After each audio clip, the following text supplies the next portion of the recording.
Yes, very good evening, everyone.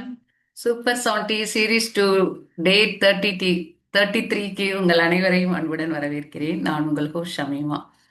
S, இன்னைக்கு ஒரு அழகான கோட்ஸோட ஸ்டார்ட் பண்ணலாம். ஒரு நல்ல புக் நம்ம லைஃபுக்கு ஒரு புது பெர்ஸ்பெக்டிவை கொடுக்கும். சில நேரங்களில் நம்ம பார்க்க மறந்த ஒரு உண்மையையும் நமக்கு காட்டும்.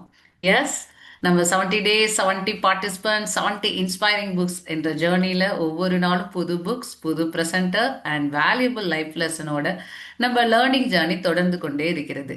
ஒரு புக் ரிவ்யூ முடியும் போது ஒரு புக் மட்டும் நம்ம முடிக்கிறது இல்லை. அதில் இருக்கிற ஒரு ஐடியா, ஒரு தாட், லெசன் நம்ம லைஃபுக்கு எடுத்துட்டு போறோம்.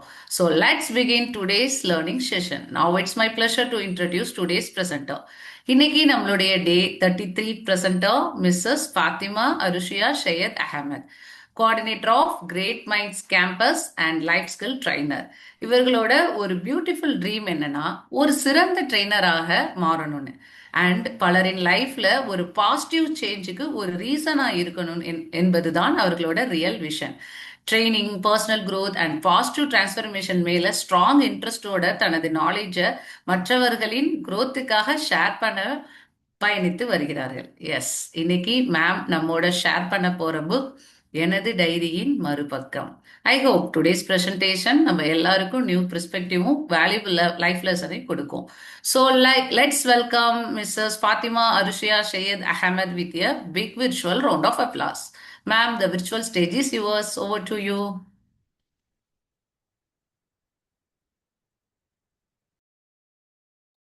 Thank you.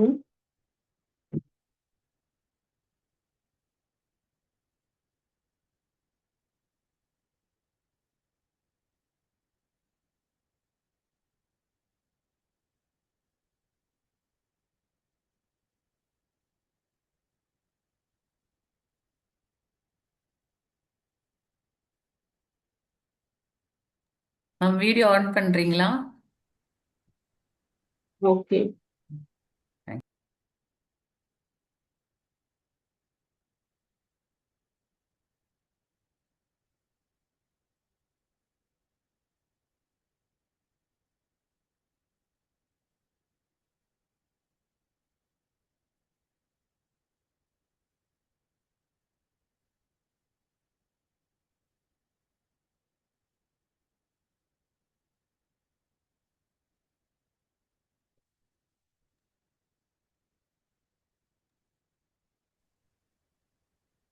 மேம் ஸ்டார்ட் பண்றீங்களா? Okay.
Good evening all.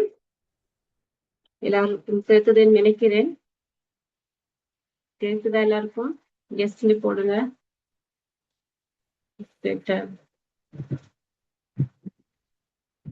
Okay, start பண்ணுவோம். நாங்க எல்லோரும் சிறப்பா இருப்பீங்கன்னு நான் நினைக்கிறேன்.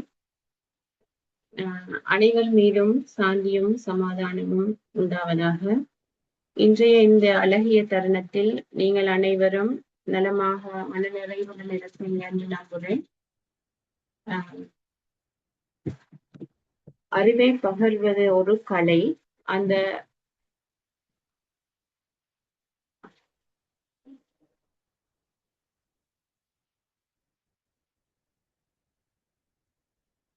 கிளியர் ஆகிக்கிறேன். இந்த video audio ma'am video on பண்ணல நீங்க.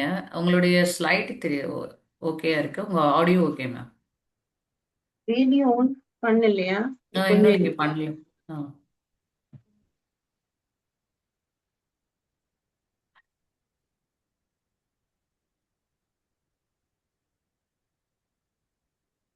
இப்போ ஓகேயா? இல்ல உங்க வீடியோ தெரியல மேம். ஆன் ஆகல.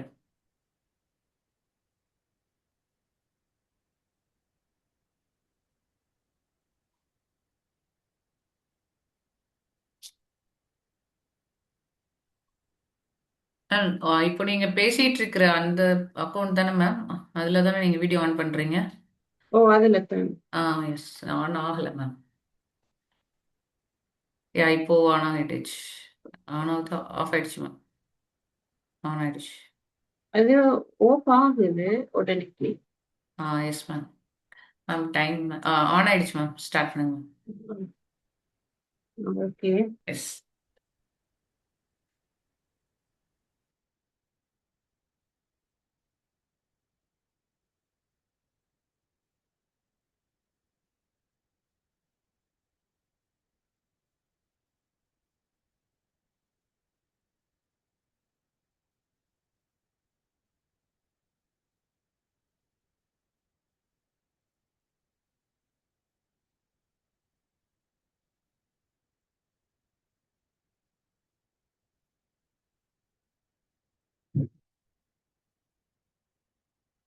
இப்போ ஓகே தானே? Clear ma'am. ஸ்டார்ட் பண்ணுங்க மேம். டைம் ஆயிடுச்சு. சரி. எஸ். அனைவர் மீதும் சாந்தியும் சமாதானமும் உண்டாவதாக. இன்றைய அழகிய தருணத்தில் நாங்கள் இணைந்திருக்கின்றோம். அறிவை பகர்வது ஒரு கலை, அந்த அறிவை உருவாக்குவது ஒரு வரலாறு. அந்த வரலாற்றை உருவாக்கி கொண்டிருக்கும் சூப்பர் 70 டீமின்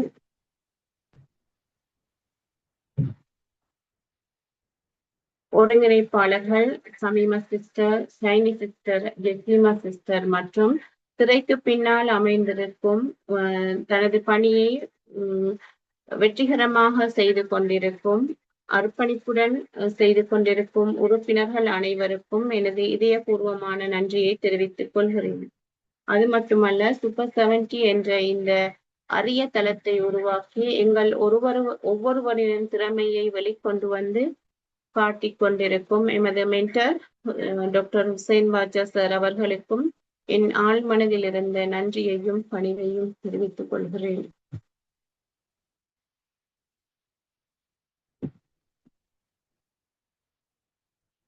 வழிகாட்டுபவர்கள் பலர் இருக்கலாம், ஆனால்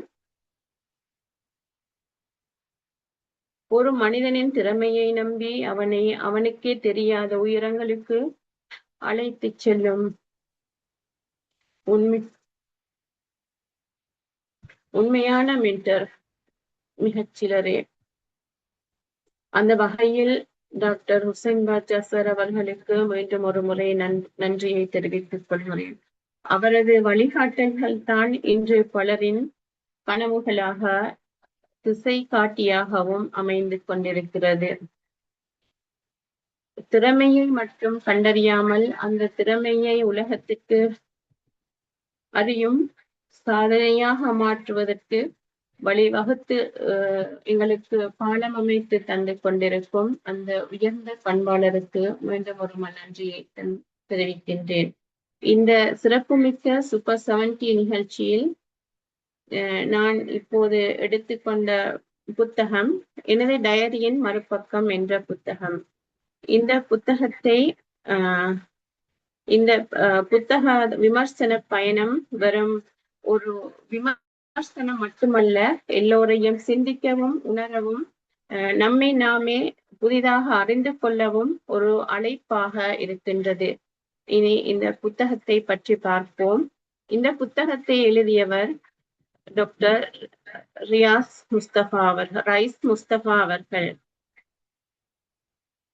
இந்த புத்தகத்தை நீங்கள் யாரும் அறிந்திருக்கிறீர்களா, வாசித்திருக்கிறீர்களா?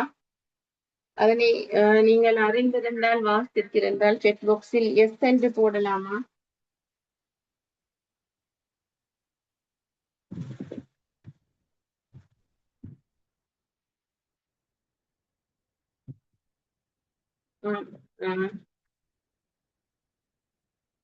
ஆடியோ கிளியர் இல்லையா? ஆடியோ கேக்குதா?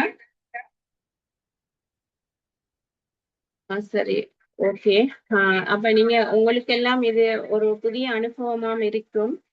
மிச்சம் பேர் அறிஞ்சில்லைன்னு சொல்லுறீங்க. அப்ப இறுதி வரை இருந்து கேட்குமாறு நான் கேட்டுக்கொள்கிறேன்.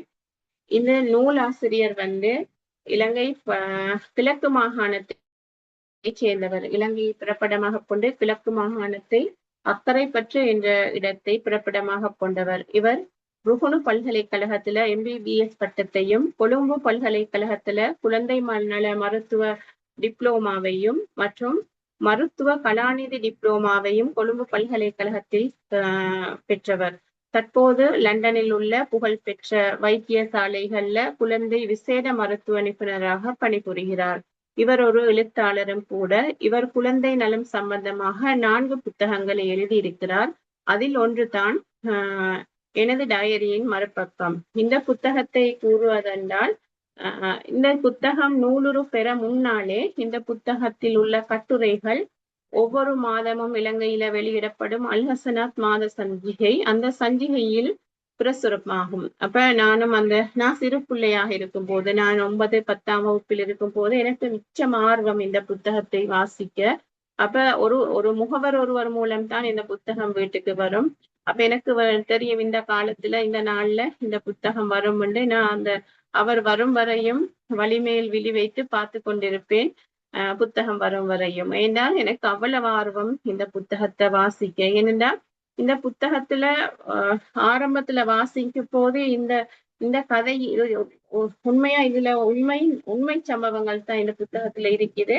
இந்த கதை எதுல பேய்த்து முடியும், என்ன முடிவாகும் ஒரு எதிர்பார்ப்போட தான் இந்த கதையை நான் வாசிக்கிறேன். அது மிகவும் உணர்ச்சி பூர்வமா இந்த நூல் ஒன்னா இருக்குது.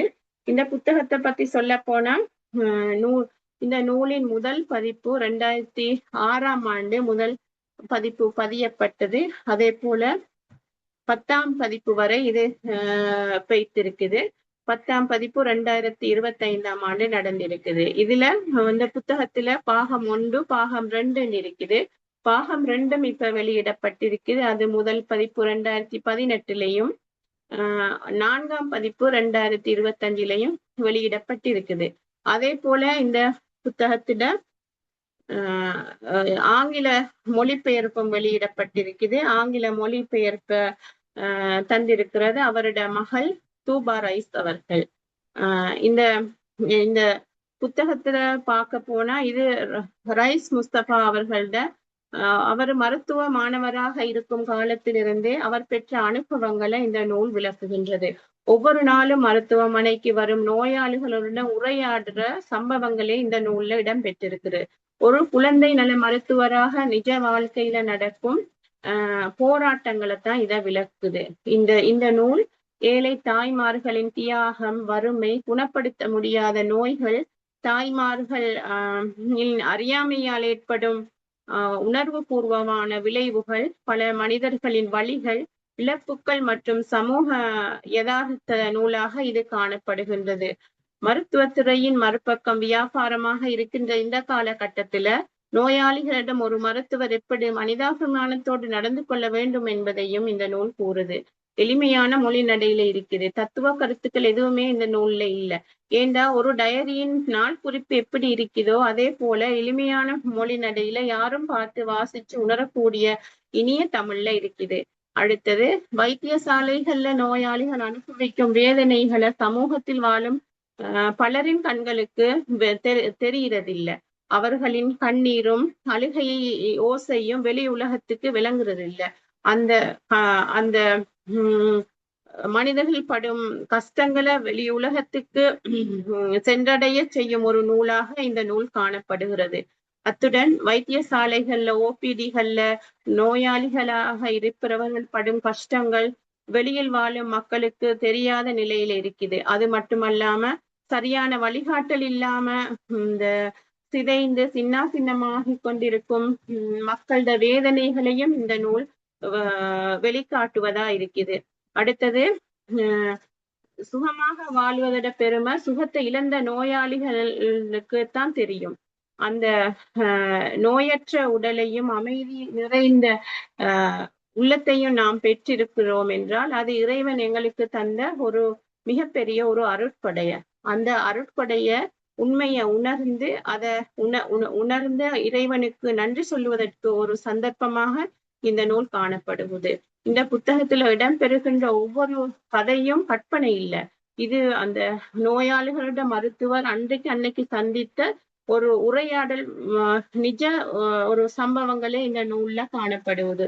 நோயின் பாதிப்பை அதன் வேதனைகளை நமக்கு உணர்த்தும் ஒரு நூலாக இந்த நூல் காணப்படுவது. அது அது அது அதோட இந்த நூல்ல என்னென்ன தலைப்புகள் இருக்குன்னு நாங்க பார்ப்போம். அடுத்தது இந்த தலைப்புகளை நான் ஏன் இங்க குறிப்பிடுறேன்டா, பொதுவா இந்த தலைப்பு ஒரு இந்த விசித்திரமானதா தான் இருக்கும். ஏன்னா இந்த தலைப்பை பார்த்தா இந்த கதை என்னமா இருக்குமோ என்று எங்களுக்கு ஒரு உணர்வு ஏற்படும். வாசிக்க தோன்ற தலைப்பாக இருக்குது.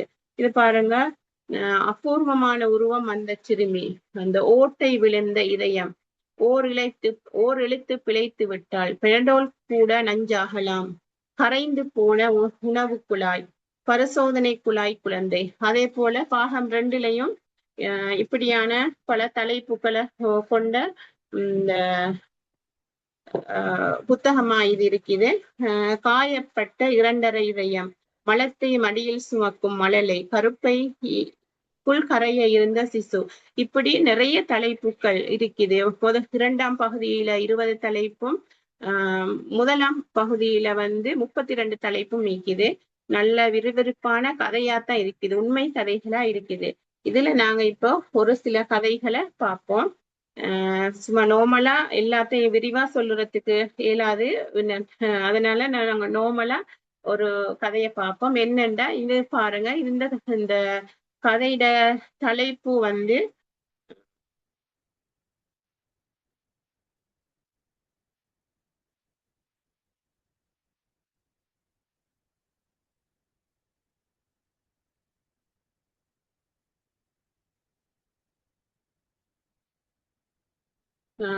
காதுகளால் பார்க்கும் சிறுவன். இது விசித்திரமான ஒரு தலைப்பு தான், காதுகளால் பார்க்கும் சிறுவன். இந்த கதையை எடுத்துக்கொண்டா இந்த கதை எப்படின்னா, நூலாசிரியர் இந்த கதையை சொல்ல முன்னாலே சொல்லுறார், எனக்கு இந்த பெற்றோர் அறிமுகமான ஒரு குடும்பத்தை சேர்ந்தவங்க, தாயும் தந்தையும். இவங்க மருத்துவமனைக்கு வாராங்க. மூத்த குழந்தை, பெண் குழந்தை, 4 வயது குழந்தையை எடுத்துக்கின்னு மருத்துவ உதவிக்காக வாராங்க. அந்த குழந்தைக்கு இருமல், சளி, மூச்சு திணறல் அடிக்கடி வரும், ஆஸ்துமா நோய்.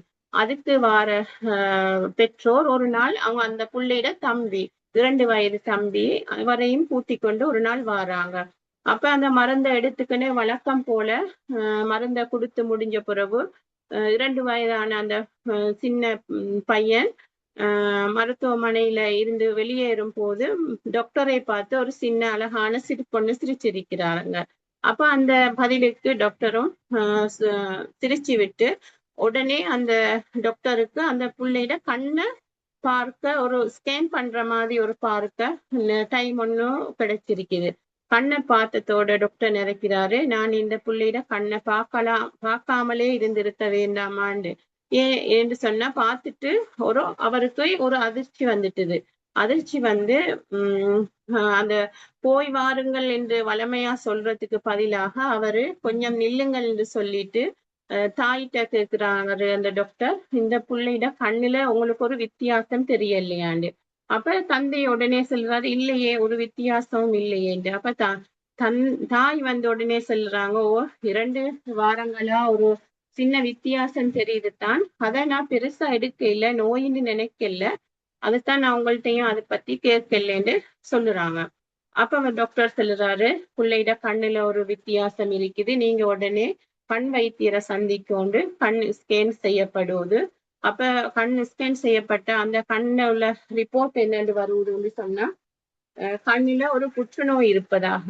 அந்த ஒரு கண்ணுல இருக்கிற புற்றுநோய் அந்த வெள்ளை படத்துல இந்த வெள்ளை மொழியில ஒரு வெள்ளை படலம் தெரிகிறதாக, அது புற்றுநோய்க்குரிய அறிகுறி. ஒரு கண்ணில் இருந்தா அது மறு கண்ணையும் பாதிக்கும், மறு கண்ணையும் பாதித்தா உடம்பு முழுக்க பாதிக்கும். அப்ப பிள்ளைய உயிர் விட வேண்டிய நிலைமை வரும். அப்ப டாக்டர் ஒரு கேள்வி கேட்கிறாரு. என்ன கேள்வியா இருக்கும்? உங்களுக்கு சொல்ல முடியுமா? அது டாக்டர் என்ன கேள்வி கேட்டிருப்பாருன்னு தெரிஞ்சா டைப் பண்ணுங்க பாப்போம் என்ன கேள்வின்னு. நான் சொல்லுறேன் என்ன கேள்வின்னு. உங்களுக்கு இந்த பிள்ளைட கண் தேவையா உயிர் தேவையாண்டு கேட்கிறாரு டாக்டர். அப்ப அந்த இடத்துல அந்த தாயும் தந்தையும் என்ன முடிவெடுப்பாங்கன்னு கொஞ்சம் யோசிச்சு பாருங்க. ஒரு மூத்த பிள்ளைக்கு மருந்தெடுக்க வந்தவங்க திடீர்னு டாக்டர் இப்படி உங்களோட பிள்ளைட கண் தேவையா இந்த உயிர் தேவையான்னு கேட்கல. அந்த தந்தையும் தாயும் என்ன முடிவு எடுப்பாங்கன்னு கொஞ்சம் யோசிச்சு பாருங்க. அப்ப உயிரை காப்பாற்றத்தான் வேணும் என்று நினைச்சு கண் இரண்டையும் அறுவை சிகிச்சை செய்யறாங்க. ஏன்னா கண்ணை வச்ச உடல் முழுக்க அந்த புற்று பாதிக்கப்படும். 2 வயது குழந்தை. அப்புறவு அந்த 2 வயது குழந்தை கண் புடுங்கி எடுக்கப்பட்டு குப்பையில வீசப்படுவது. அப்ப அதன் பின்னர் அந்த புள்ள மகரகம புற்றுநோய் வைத்தியசாலைக்கு அனுப்பப்படுவது. சற்று சிந்தித்து பாருங்க இந்த பிள்ளையிட நிலைமைய, அந்த தாய் தந்தையட நிலைமையையும். பல வருடங்களாக இல்லாட்டி பல மாதங்களாக நோய்வாய்ப்பட்டு ஒரு இழப்பு நிகழும் என்றால் அதை ஒரு வகையாக தாங்கிக் கொள்ளலாம். ஆனால் திடீரென்று இப்படியான ஒரு சின்ன பிள்ளைக்கு ஒரு இழப்பு நிகழுது என்றால் அந்த தாயும் தந்தையும் எப்படி அதனை தாங்கிக் கொள்ளுவாங்க? இந்த நிலை வெளி உலகத்துக்கு விளங்குறது இல்ல. மிச்சம் அந்த நோயாளிகளோட இருக்கக்கல அந்த நோயில் படும் பாடு வெளி உலகத்துக்கு விளங்கக்கூடியதாக இருக்குது. இப்ப எங்களுக்கும் ஒரு இதுவும் இல்லாம எங்களோட பிள்ளைகளுக்கும் ஒரு குறையும் இல்லாம படைத்த இறைவனுக்கு நன்றி சொல்ல வேண்டிய ஒரு தருணமாக இந்த தருணம் விளங்குகின்றது. அது போல இன்னொரு கதையும் இருக்குது. அதையும் சற்று நோமலா சொல்லுறேன். இது ஒரு விசித்திரமான கதை. என்ன கதைன்னு சொன்னா, தாயின் உள்ளத்தில் அழுத்தம், குழந்தையின் சிறுநீரில் இரத்தம். இதை பார்க்கல உங்களுக்கு என்ன மாதிரி விளங்குது? இதுவும் அப்படி ஒரு சம்பவம் ஒண்ணுதான். இது என்னன்னு சொன்னா, இது திருமணமாகி 3 வருடங்கள் ஆகுது. 3 வருடங்கள் ஆகும் போது 1.5 வருட ஆண் குழந்தை ஒண்ணுக்கு ஈக்குது. அப்ப அந்த தாய் குழந்தையை எடுத்துக்கிட்டு லேடி ரிஜ்வே மருத்துவமனை, கொழும்புல இருக்கிற லேடி ரிஜ்வே மருத்துவமனைக்கு வராங்க. காட்டுறாங்க பிள்ளைக்கு இப்படி சிறுநீர்ல ரத்தமா வருவது, எப்பவும் ரத்தமா வருவது. அப்ப உடனே புள்ள அட்மிட் ஆக்கப்பட்டு பல பரிசோதனைகள் செய்யறாங்க. இரத்த பரிசோதனை, சிறுநீர் பரிசோதனை, எக்ஸ்ரே, புற்றுநோய் பரிசோதனைகள் எல்லாம் செய்யறாங்க. எல்லாம் செஞ்சு எடுத்தாலும் கூட அப்ப அதெல்லாம் செய்யறதுக்கு 2 மாதங்கள் ஆகுது. அப்ப எல்லாம் செஞ்செடுத்தாலும் கூட அது இந்த பிள்ளைக்கு ஒரு நோயும் இல்லை, எல்லாம் சாதாரணமா தான் இருக்கேன்னு தான் முடிவு வருது. அப்ப சிறுநீரகத்திலையும் இல்ல, சிறுநீர் பாதையிலும் இல்ல, எல்லாம் நலமாகத்தான் இருக்கின்றவும் டாக்டர்ஸுக்கு எல்லாம் ஒரு சந்தேகம் எழுவுது. இரத்தம் உண்மையிலே சிறுநீர்ல வருவதா இல்லாட்டி சிறுநீர்ல இரத்தம் கலக்கப்படுவதான்ற ஒரு சந்தேகம் வருவது. அந்த சந்தேகம் வரவும் என்ன செய்யறாங்க, இந்த சந்தேகத்தை அடிப்படையா கொண்டு தாயிட நடவடிக்கைய தாய்க்கு தெரியாமலே கவனிக்க தாதிமார்களையும் ஊழியர்களையும் நியமிக்கிறாங்க. அப்படி நியமிச்சு வச்சுக்கல அடுத்த நாள் குழந்தைய காலையில தாய் எடுத்துக்கின்னு போறா. சிறுநீர் எடுத்து அந்த சின்ன டப்பாவுல சிறுநீர் கொண்டு வராங்க. கொண்டு தாய் என்ன செய்யறா, அந்த குழந்தை அவங்க தாயிட முந்தானையால அந்த இத மூடிக்கிண்டு சட்டை பின்னால தண்ட கைய குத்தி ரத்தம் எடுத்து அந்த ரத்தத்தை சிறுநீருக்குள்ள போட்டு அந்த சிறுநீரை ரத்தமாக்கி எடுத்துக்கின்னு வாரா. அடுத்த நாள் டாக்டர் வரக்கல அந்த சிறுநீரை காட்டுறா. டாக்டர் இன்னைக்கும் சிறுநீர் ரத்தமா தான் போகுது, என்ன சரி பெரிய பிரச்சனையா இருக்குமோ தெரியாது. அப்ப டாக்டருக்கு இதெல்லாம் இப்ப நடந்ததெல்லாம் தெரியும். அப்ப டாக்டர் சொல்லுறாரு, பாப்போம் நீங்க இப்ப இந்த வார்ட் ரவுண்ட் முடிஞ்ச பிறகு இந்த ரூமுக்கு வாங்கண்டு. அப்ப வந்தாப்புல உமாவும் வராங்க, நர்ஸ் எல்லாம் வராங்க. எல்லாருக்கும் முன்னிலையில நடந்த சம்பவத்தை அந்த தாய்கிட்ட கூறிய போது தாய் அழுவுறா. தாய் அழுதுக்குன்னு சொல்லுறா,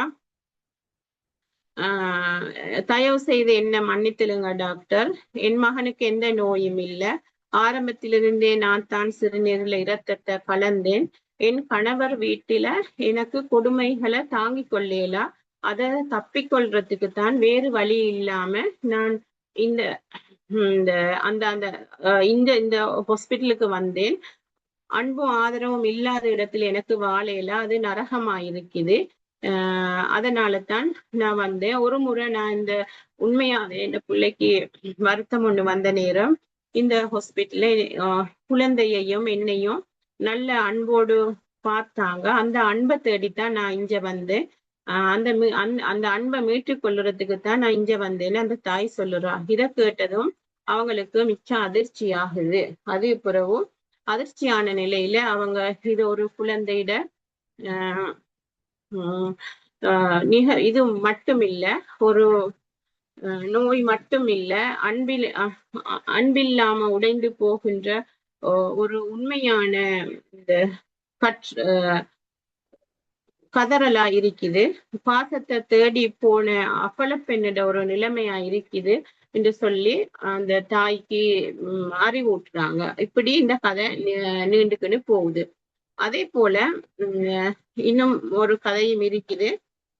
அது என்ன கதைன்னு சொன்னா, அபூர்வமான உருவம் அந்த சிறுமி.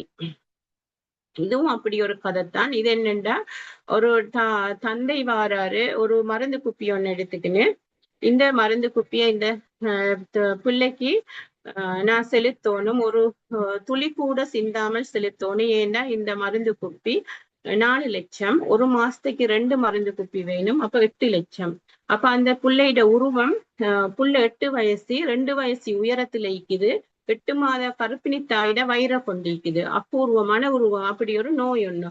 அப்ப 8 லட்சம் ஒரு மாசத்துக்கு. இது இலங்கை தந்தை.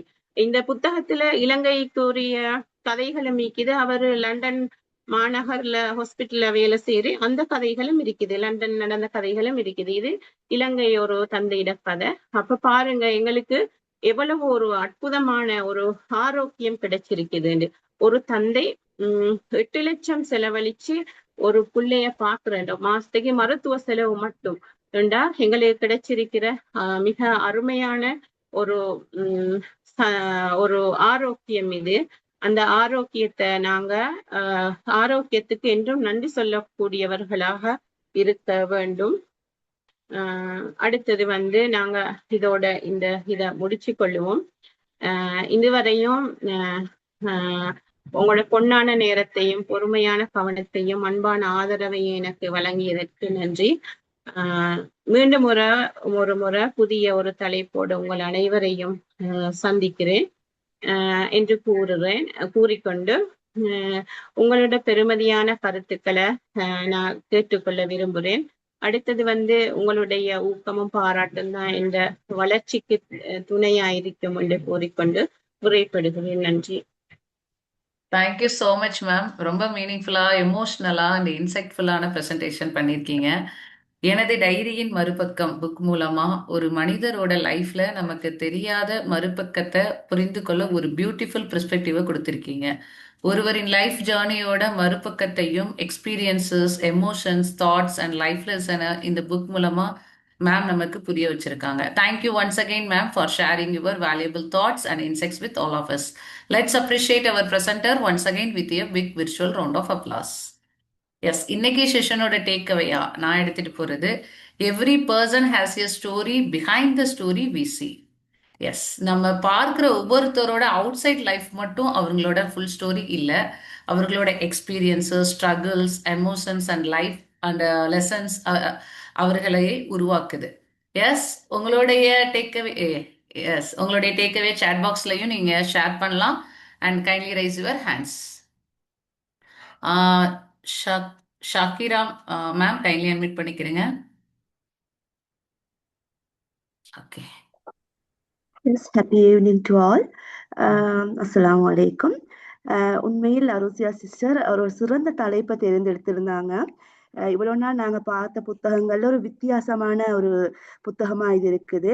அதுவும் அவங்களோட மொழி நடையில மிகவும் சிறந்த முறையில தத்துவ ரூபமாக எங்களோட உள்ளங்களுக்கு மிகவும் புரியக்கூடிய வகையில அவங்க அழகாக எடுத்து சொல்லியிருந்தாங்க. நான் அவங்கள வந்து ஸ்ரீலங்கால சிஎம்டி ப்ரோக்ராம்ல சந்திச்சேன் நான். மிகவும் ஒரு சாந்தமான குணம் கொண்ட அவங்க சிஸ்டர்.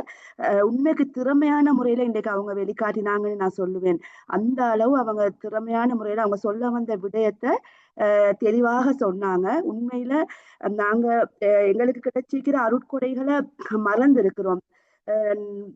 அந்த வகையில இந்த அவங்க கொண்டு வந்து இந்த புத்தகமானது இந்த சில நிமிடங்கள் வந்து எங்களுக்கு இறைவனால வழங்கப்பட்டிருக்கிற அருட்கொடைகளை பெருமதியை வந்து மீண்டும் ஒரு முறை எங்களுக்கு நினைவுபடுத்திச்சு.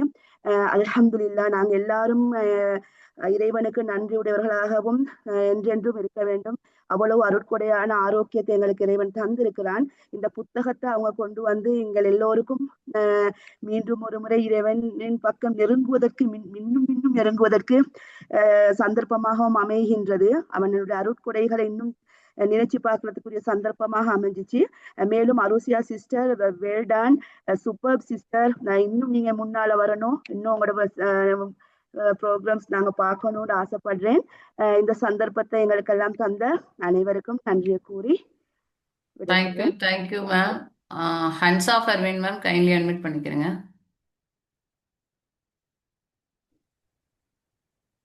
ஹலோ, அஸ்ஸலாமு அலைக்கும். உண்மையிலேயே அர்சியா சிஸ்டரோட ப்ரோக்ராம் பெஸ்ட். மாஷா அல்லாஹ், அவங்க நல்ல முயற்சி உடைய ஒரு ஆள்.